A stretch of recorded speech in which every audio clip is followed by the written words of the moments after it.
यं ब्रह्मा वरुणेन्द्र रुद्रमरुतः स्तुवन्ति दिव्यैस्तवै वेदैः साङ्गपदकर्मोपनिषदै गार्यन्ति यं सामगा ध्यानावस्थितं तद्गतेन मनमा पश्यन्ति यं योगिनी यस्यन्तं न विदुषुरासुरगणा देवाय तस्मै नमः।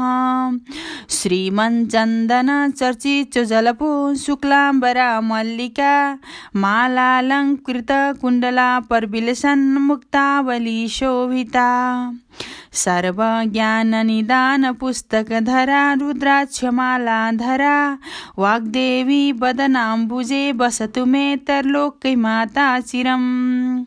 मूकं करोति वाचालं पङ्गुलङ्घयते गिरं यत्कृपातहं वन्दे परमानन्दमाधवम्। नमो भगवते तस्मै व्यासाय मिततेजसे यस्य प्रसादच्छामि नारायणकथामिमाम्। नारायणं नमस्कृत्य नरं चैव नरोत्तमं देवी सरस्वती व्यासं ततो जयमुदीरयेत। अथ 29 कुमारजी आज्ञा गर्नुहुन्छ हे अगस्त्य मुनि। त्यसपछि चन्द्रावती ब्राह्मणीले साली नदीमा बगाएका 8 रोटी मध्ये 4 रोटी नागले पाए र त्यो रोटी हातमा लिई यस्ता अपूर्व रोटी कसले बगाएछ, म घर नगएको 12 वर्ष भयो। यो रोटी स्त्रीलाई खान नदी म एक्लै कसरी खाऊँ? अब घर गएर 2 रोटी बाँडेर खाउँला भनी घरतर्फ हिँडे। अर्को 4 रोटी नागिनीले पाएर यस्तो अपूर्व रोटी कसले बगाएछ? मेरा स्वामी परदेश गएको 12 वर्ष भयो, कहाँ गए केही थाहा छैन। उनलाई नखुवाई म एक्लै कसरी खाऊँ? अब घर गई 2 रोटी बाँडेर सँगै खाउँला भनी घर जान हिँडिन्। समुद्रको र शाली नदीको सङ्गममा दैव संयोगले श्री स्वस्थानी परमेश्वरीको प्रसाद त्यस रोटीको प्रभावले गर्दा ती नाग र नागिनी 2 स्त्री पुरुषको भेट भयो। नागिनीले अत्यन्त हर्ष मानी, हे स्वामी, तपाईँ निष्ठुर भई मलाई छाडेर यतिका दिनसम्म कहाँ जानुभएको थियो? मेरो भाग्यले आज तपाईँको दर्शन पाएँ। कसैले बगाई पठाएको यो अपूर्व 4 रोटी पाएँ। तपाईँलाई खान नदी म एक्लै कसरी खाऊँ? 2 रोटी बाँडेर खाउँला भनी गण्डकी नदी नाला सबै ठाउँमा खोज्दै आएँ। अब मेरो मनमा सन्तोष भयो। लौ खानुहोस् भनी आफूले पाएको 4 रोटीमा 2 रोटी दिइन्। त्यो देखेर नाग भन्दछन्, हे स्त्री, त्यस्तै 4 रोटी मैले पनि पाएको छु। तिमीलाई नखुवाई एक्लै म कसरी खाऊँ? 2 रोटी बाँडेर खाउँला, अब घर जाउँ भनी आएँ। तिम्रो मुख देख्न पाएर मलाई पनि अत्यन्त प्रसन्नता भयो। लौ खाऊ भनी आफूले पाएका 4 रोटीमा 2 रोटी दिए अनि 2 स्त्री पुरुष रोटी खाइसकेर नागिनी नागका काखमा बसेर आनन्दले रहे। अनि नागले भने, हे स्त्री, 12 वर्षसम्म हामीहरूको भेट नभएको आज यही रोटीको प्रभावले भेट भयो। जसले यो रोटी बगाई पठायो भोलिकै दिनमा उसको इच्छा सिद्धि होस्, लक्ष्मी प्राप्त हुन्, शत्रु नाश हुन् भनी अनेक आशिष दिए। अनि नागिनी भन्दछन्, हे स्वामी, त्यसैलाई म पनि आशिष दिन्छु। जसले यी रोटी बगाई पठायो त्यसलाई नवग्रहले पीडा नगरून्, सधैँ त्यसदेखि प्रसन्न भएर रक्षा गर्दै रहन्। फेरि भूत प्रेत पिशाच राक्षस आदिले पनि पीडा गर्न नसकुन्। राज्य लक्ष्मी त्यसका बसमा परुन्।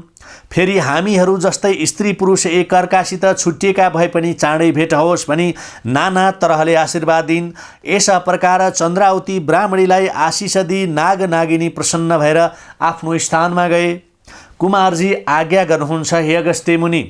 त्यसपछि लावण्य देशका नर नारी शाली नदीमा स्नान गर्न जाँदा एक्लै बसेकी चन्द्रावती ब्राह्मणीलाई देखेर, तिमी देव कन्या हौ कि विद्याधर कन्या हौ, अथवा स्वर्गकी अप्सरा रम्भा वा तिलोत्तमा हौ कि उर्वशी हौ, एक्लै यहाँ किन बसिरहेकी छौ भनी सोधे। ती लावण्य देशका नर नारीले भनेको सुनि चन्द्रावती भन्दछिन्, हे लोक हो, म देव कन्या पनि होइन, म स्वर्गकी अप्सरा पनि होइन, वरुणपुरका अग्निस्वामी ब्राह्मणकी पुत्री चन्द्रावती नाम भएकी गोमा ब्राह्मणीका पुत्र नवराजकी पत्नी हुँ। हिजो स्वर्गका अप्सराहरू यस नदीका तीरमा आई श्री स्वस्थानी परमेश्वरीको व्रत गरेर मैले पनि उनैको संसर्गमा श्री स्वस्थानी परमेश्वरीको व्रत गरी रातभरि जागा भइरहेकी छु भनिन्। अनि लावण्य देशका नरनारीले आश्चर्य मानी गोमा ब्राह्मणीका पुत्र नवराज त हाम्रो देशका राजा भएका छन्, यो कुरा हो या होइन राजासित भन्नुपर्दछ भनी सल्लाह गरेर नवराज राजा कहाँ गई। हे महाराज भनी चन्द्रावती ब्राह्मणीले भनेको सबै कुराको विस्तारले वर्णन गरे। अनि साली नदीको तीरमा बसेकी छन्, हुन् या होइनन् विचार गर्नुहोस् पनि भने। आफ्ना प्रजाले यस प्रकार भनेको सुनि नवराज राजाले आफ्नी पत्नी चन्द्रावतीलाई सम्झेर हे लोक हो, तिमीहरूले राम्रो कुरा सुनायौ। चन्द्रावती ब्राह्मणी मेरी स्त्री हो, राज्यको कामले बिर्सिराखेको थिएँ, अब तिमीहरू गई डाकेर ल्याओ।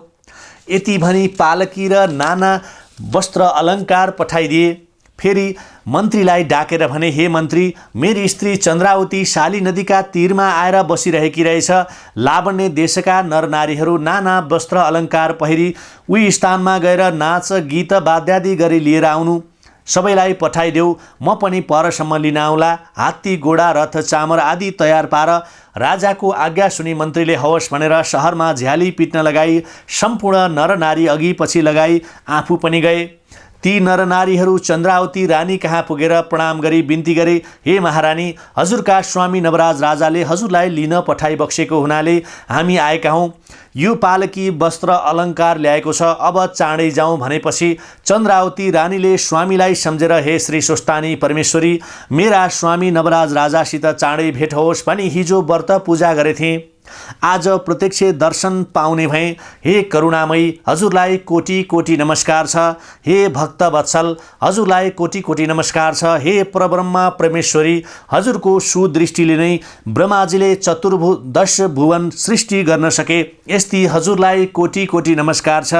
हजुरकै कृपाले म पनि लावण्य देशकी रानी हुन लागेँ। यति मनमनै भनेर प्रसन्न मनले सारा वस्त्र अलङ्कार पहिरी पालकीमा बसेर सारा नर नारी समेत भएर लावण्य देशमा गइन्। सहर बाहिर पुगेपछि लावण्य देशका स्त्रीहरूले थाहा पाएर हतपत गरी कसैले पाकेको भात चुलैमा छाडी निस्के, कसैले खानेकुरा खाँदै हात पनि नधोई निस्के, कसैले छोराछोरी रुवाएर निस्के। बाहिर हेर्न निस्कँदा कसैका हात मर्किए, कसैका खुट्टा भाँचिए, कति भुइँमा लडे तापनि बलपूर्वक उठेर हेर्न निस्किए। यस प्रकार नवराज राजाले चन्द्रावती रानीलाई नाना मङ्गल यात्रा गरी दरबारमा लिएर गए भनी स्कन्द कुमारले अगस्त्य मुनिलाई सुनाउँदा भए। यसरी यो अध्याय यहीँ सकिन्छ। इति श्री स्कन्द पुराणे केदार खण्डे माघ महात्म्ये कुमार गस्ते संवादे श्री स्वस्थानी परमेश्वराय व्रतकथायां चन्द्रावती राजगृह प्रवेशो नाम 29 उपनयतु मङ्गलौ व सकल जघन मङ्गलालय श्रीमान दिनकर किरण निबोधित नव नलिन दल निवेक्षणः कृष्णः काले व्रसनु प्रजन्य पृथ्वी सस्यशालिनी देशोस्यं क्षोभरहितो ब्रह्मणा सन्तु निर्भया अपुत्रा पुत्रिण सन्तु पुत्रिण सन्तु पौत्रिणः निर्धना सधना सन्तु जीवन्तु शरदं शतम् तत्रैव गंगा यमुना च तत्र गोदावरी सिन्धु सरस्वती च सर्वाणि तीर्थानि वसन्ति तत्र यत्राच्युतोद्धार कथा प्रसंगः या कुन्देन्दु तुषारहार धवला या शुभ्रभ्रष्टावृता या वीणा वरदण्ड मंडितकरा या श्वेत पद्मासना या ब्रह्माच्युत शंकर प्रभृतिभिर्देवै सदा वन्दितः श्यामा पातु सरस्वती भगवती निशेष जाड्यपहा कायेन वाचा मनसेन्द्रियैर्वा बुद्धयात्मना प्रकृति स्वभावत करोमि यद् सकलं परस्मै नारायणयति समर्पये ततः।